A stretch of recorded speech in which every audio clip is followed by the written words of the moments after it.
Hi, welcome to Amy's Book Nook. This is the channel where I get to recommend books to people who are interested in reading. I came across an article today, I think it was published yesterday, and it was essentially called Margaret Atwood's Dystopian Imagination. It was in The Nation and it was written by Catherine Hill, and it was a good article. It had good references to her previous work. I thought it was going to be an overview of all her dystopian literature and thinking about what sorts of things she's imagining, but it ended up being sort of a belated book review of the Testaments, which again is fine. It's great. It was thoughtful and engaging, but it wasn't what I wanted it to be, so I thought I'd just try to do something similar to what I had expected. So here are a couple of books that would be considered either dystopian or science fiction related in the overall body of Margaret Atwood's work. The first, of course, is The Handmaid's Tale, published in 1985. The Handmaid's Tale made a huge splash. It was, banned in some schools, and it, and it still carries on today, obviously, with the Hulu remake or slash adaptation. It's a monumental piece of literature that has had a huge impact, I think, on our cultural consciousness. In her book, The Curious Pursuits, she has a chapter called Writing Utopia, and she talks a bit about the process of working on The Handmaid's Tale, and she lists sort of three types of background reading that all sort of fed in to writing The Handmaid's Tale. The first was utopian literature. Obviously, some of the classics. She refers to Moore's Utopia. She refers to Huxley, and some of the ideas there. She said a second body of work that she read that fed into this was World War II literature, including memoirs of Churchill and thinking about politics in these times of war. And then the third sort of body of work she read was the history of the 17th century Puritans, particularly those that ended up in the US. And she talks about the way that there's essentially Puritans were working on a theocracy more than a democracy, and we certainly get that here in The Handmaid's Tale.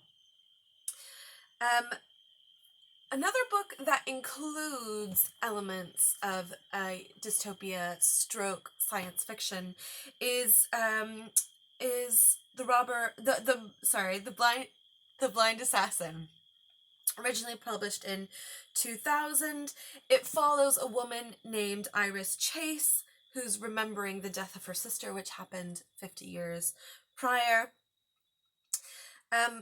You get the sort of same interiority of a female character that you get in The Handmaid's Tale, but there are other sort of mediums, as it were. So we get, there's a novel within a novel in this book. There are newspaper clippings and articles in this book, and then we also get the first-person narrator. So it's a fun mishmash of forms that I think Margaret Atwood does really well, in the same way that she plays with genre. The novel within a novel is this pulp science fiction piece. We get the sort of the peach women of A double A apostrophe A. I don't know, you tell me. And we get to talk about the Zanarian Wars, and so there's this really interesting intertext of this play on things that happen on other planets, and how this pulp science fiction is somehow an interpretive key to some of the other things that are happening in the novel. So I would actually love to read more on the intertext of the pulp science fiction novel within The Blind Assassin. It is also called The Blind Assassin, so there are these interpretive layers that are really interesting. the next set of science fiction slash dystopia is the MaddAddam series. So she wrote Oryx Crake in 2003, and we start with a male narrator who is essentially one of the last humans alive. Everything is desolate. There's a group of humans who have been essentially created in a lab who have also survived, and so he has a very strange role as almost like a prophet, like this sort of weird Isaiah character of leading the people through the desert, but he's also almost like a god figure because he is different and set apart and the one who teaches them. But we get these flashbacks into how this essentially apocalypse took place, and there's lots of really interesting things with technology and gene mutation happening there. The sequel to that book, The Year of the Flood, came out in 2009. It essentially takes the same apocalypse but with a different group of people, and there's really nothing to say without spoiling it because it's really good. I can't really say much without spoiling the first one because it sort of picks up where the first one left off. And the third one was published a few years later, 2013, MaddAddam. This one I haven't actually read yet, so I need to reread the first two and then come to that. So if anybody's keen on doing a little Utopia book club, just let me know and we will go through that trilogy. In between the first and second books of that trilogy, she wrote a non-fiction book called In Other Worlds, where she talks about science fiction.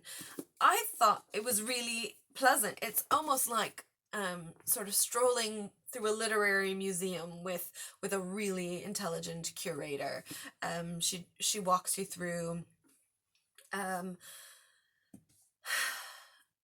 all sorts. She walks through sort of key figures in utopian literature. She spends some time on Ursula Le Guin, who I just adore and am so grateful for, and some more contemporary works. So that is a fantastic piece. I think it's worth mentioning that when she wrote Oryx Crake, she did so when she was thinking about the Aboriginal people in Australia. Again, she talks about this in The Curious Pursuits. I think you get that quality of Aboriginal isolation and colonization in Oryx Crake, which is really interesting. But she talks about it being that she doesn't consider it to be science fiction proper. She calls it speculative fiction. And I think one of the sort of big literary debates is about science fiction as a genre, whether that's something that can be considered high literature. And so I think a lot of people assume that Margaret Atwood's quite snobby in calling it speculative fiction, and maybe it is. Maybe it's a bit of a maybe it's not a fair position, but she does talk about how for her science fiction is about things that are yet to take place, things that haven't taken place yet, like time travel and discovering life on other planets. And whereas with speculative fiction, she's interested in essentially things that have already happened, but the sort of what if they get taken that little bit further. So what if we continue down this path? What if? And so that's why she argues for speculative fiction. Now, whether you or not you agree with that definition is up to you, but I think it's interesting to think of it in that way, that she sees her work not as,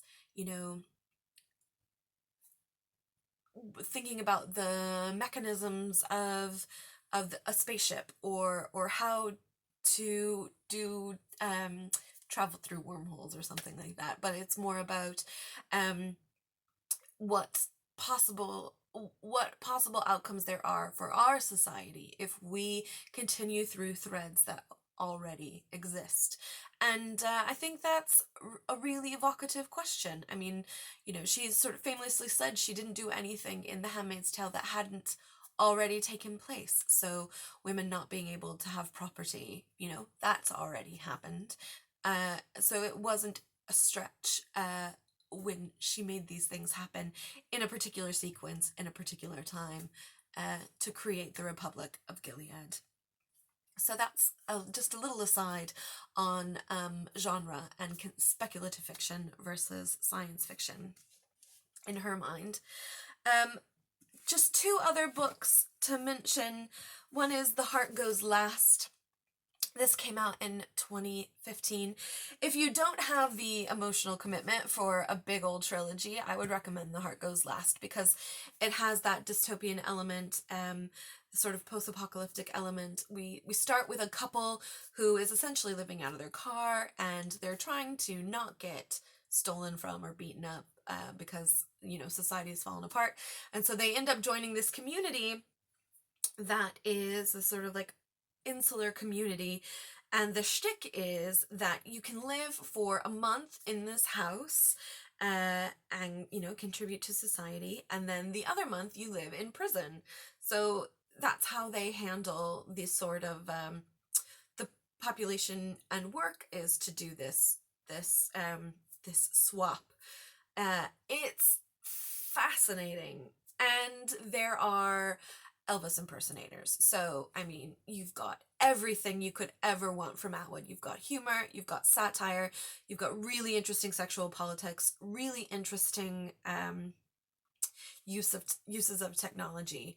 And I would absolutely recommend this to anyone who liked The Handmaid's Tale and wants to read more about different ways society could be constructed. I would recommend The Heart Goes Last, for sure. And then last but certainly not least, we have The Testaments, published in 2019, the very surprising, very delayed sequel to The Handmaid's Tale.